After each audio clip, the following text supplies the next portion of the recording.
All right, what's going on, traders? So I thought I'd talk you through my top five favorite trading books. I think this is a fun little exercise that changes from time to time, but these are the five books that I've gone back throughout the course of my career, which is over 10 years now. And I've kind of find that these are evergreen type of books that are just never going to get old. They're always super valuable. Every time I go back to them, I'm always happy I did. I always feel like I've learned a little bit more each time. So without further ado, my top five favorite trading books. Number one, sort of cheating here, and I'm putting two in.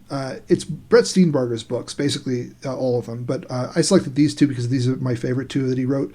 One's The Daily Trading Coach, and it's 101 Lessons for Becoming Your Own Trading Psychologist. It's really cool because each lesson is this tight couple of pages that teaches you something specific, and ends with a little exercise, and it kind of like is geared to getting you to learn to self-coach, which I think is a really important practice. I consider this one of my sort of pivotal books that really changed how I think about, or how I thought about journaling, how I thought about learning, how I thought about development as a trader. And basically put a lot of onus on me coaching myself. So that's why I really like that book. It's really, really useful, and I don't think it's ever going to get old. His more recent book is Trading Psychology 2.0, From Best Practices to Best Processes.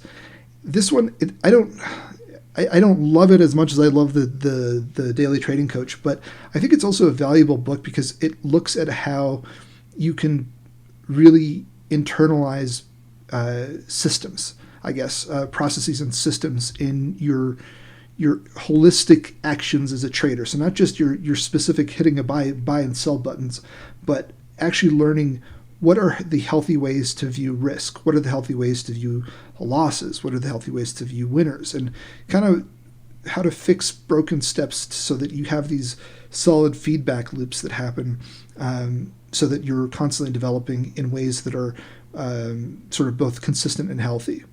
So, like I said, these are great for just, I guess, the best psychology books on the market, I think, and they focus on process, and they focus on self-coaching, and practical development as a trader. So that's number one for me, Brett Steenbarger's books as a total. And if you're interested in his blog, he's also got a great blog over at TraderFeed. Next is The Inner Game of Tennis by Timothy Gallwey. This one is not a trading book. And you'll see there's a couple on my list that are not trading books specifically. But this book is probably the one that I buy and give away as a gift to friends left and right. I think it's one of the best books ever written. Don't even mean to exaggerate there. I think it's that valuable. This is a book that I first came across, I think, because I was listening to a podcast by Pete Carroll and Steve Kerr. They were talking how they both go back every year and read the book several times a year. It's a book that's revered in sports because it talks about basically how to quiet the conscious mind so that the subconscious mind can come out and act. And it's related to all those things about getting into a flow state, how to loosen up a little bit while you're playing so that you don't overfocus on stuff. I think that's something that traders really struggle with, and they don't understand this. There's a couple of disconnects. One's with the mind and the body. Another one is just by being so focused on something not to do, you almost get drawn towards doing it. All these kind of weird little psych tricks that we play on ourselves, for me, really came out in this book. And it's a relatively short book. It's really easy to digest and read. It's also something, every time I go back to it, I feel like I've learned more and more from it. I see more and more of it in my own actions. And it's very powerful stuff. It's very, very powerful stuff. And it's, out of all the books on this list, this is the one that I would suggest to just go out and grab right away. It's this one was genuinely life-changing. I mean, really all of them were on this list, but this one was quite pivotal. And it's also the one that's most recent as an addition to this list. And it's one that, like I said, I've bought and gave away to people probably over 24 times in the last couple of years. I think we also, just on this point, we talk about a lot of invisible problems and things that are hard to describe, like I said, flow state, or doing things naturally, or, when people say, oh, you just got to learn to feel the market. That's mostly BS terminology, and this is the book that sort of pulls out the versions of that actually make sense and that are real. and have to do with your performance as a calm and natural player, I guess. So that's number 2, The Inner Game of Tennis by Tim Gallwey. Number 3 is The Art of Learning. This is something that I came across via the Tim Ferriss podcast, where he interviews Josh Waitzkin. Waitzkin is Tim Ferriss's good friend, and he's also a child prodigy chess player. I think the movie Waiting for Bobby Fischer, I believe, was based on his life. And the really interesting thing about this whole topic is learning theory, and specifically child psychology, actually, and how children learn. I think it's very connected to how we learn as traders or don't learn, and it brings up kind of topics that I'd never even heard about. Things like having a growth mindset versus having an outcome mindset, and the fact that, most of us fall into one of those two categories. And as daunting as it seems, you can get out of them. You can change the way that you are, but it requires a hell of a lot of learning. It requires often some external coaching. This is very closely tied to, if you've read Peak or anything about deliberate practice by Anderson, what was his name? Eric Anderson, I believe is his name. He's the guy that Malcolm Gladwell's whole idea about 10,000 hours to become an expert is based upon. It's obviously not just 10,000 hours of random work. It's 10,000 hours of deliberate practice, and deliberate practice is directly connected to the idea of having an external expert act as that coach to help guide you through your own learning. That recent Netflix show about chess it reminded me in several ways about this, about how she would visualize her games and journal them. Josh Waitzkin's personal story is a lot about learning to journal as a child. It's really, really, really intense, his story. And he's got a lot of good takeaways that we can learn to use as I guess, players in this game. So that's number 3, The Art of Learning by Josh Waitzkin. Number 4 is Zen and the Art of Archery by, I believe his name is pronounced Eugen Herrigel. He's a German guy who went off to Japan, got obsessed with the idea of Japanese archery, and ended up finding one of the top archers, these old masters in Japan, and sort of begging his way into to study under him. It's funny, as I'm talking through this list, I realize a lot of my stuff goes back to basically really good coaches and really good experts guiding you through your development.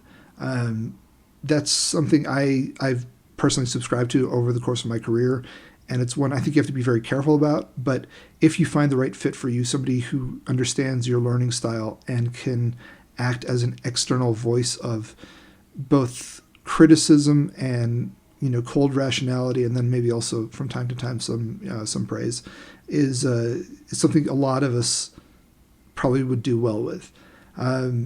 This is just such a crazy story too, about going off to another country at a time where people didn't do this at all, and just spending literally years before he could touch the arrows that he had gone there to learn. I think trading is also, there's a big metaphor there about how much time you really should be putting into learning the art of it before going towards picking up your proverbial bow and arrow. In this case, opening up an account with money and starting to mess around with buttons. I think that's also how people develop best, and why many traders therefore never develop. So that's number 4. It's Zen and the Art of Archery by Eugen Herrigel, connected very closely, in my opinion, to number 3, The Art of Learning.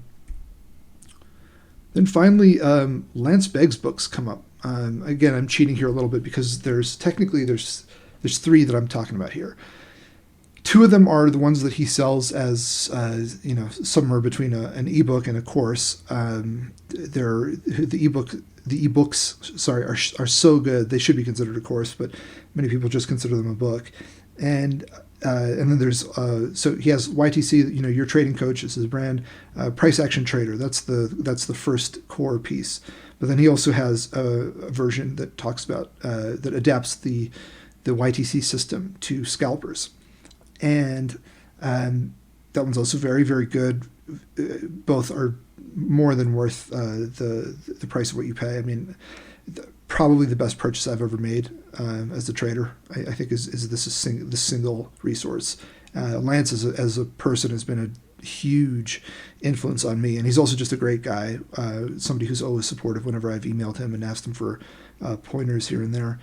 The third book that is I consider under his brand over here is something called The Greatest Trading Book Ever.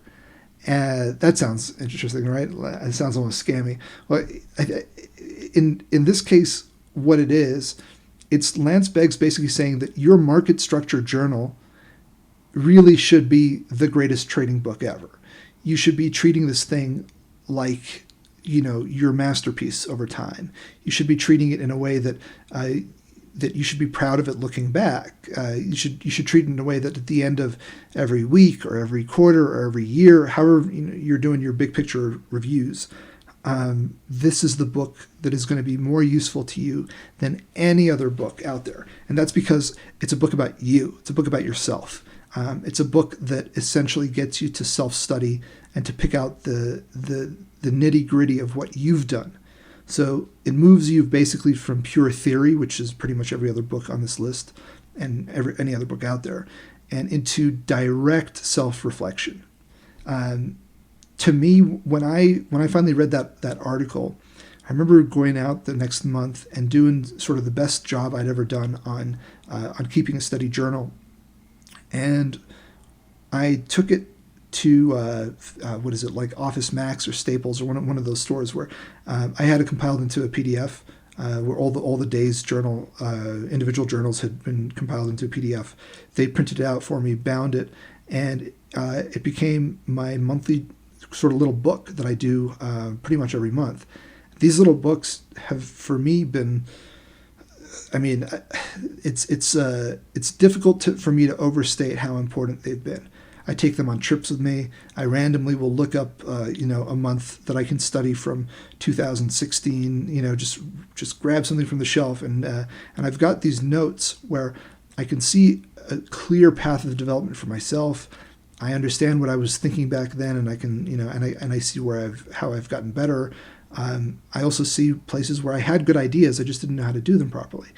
So looking back at your own material in a way, if you've done it right, if you've organized it and you've been very careful about presenting the information properly, which is something I also talk about in terms of creating feedback loops, that to me is profoundly important.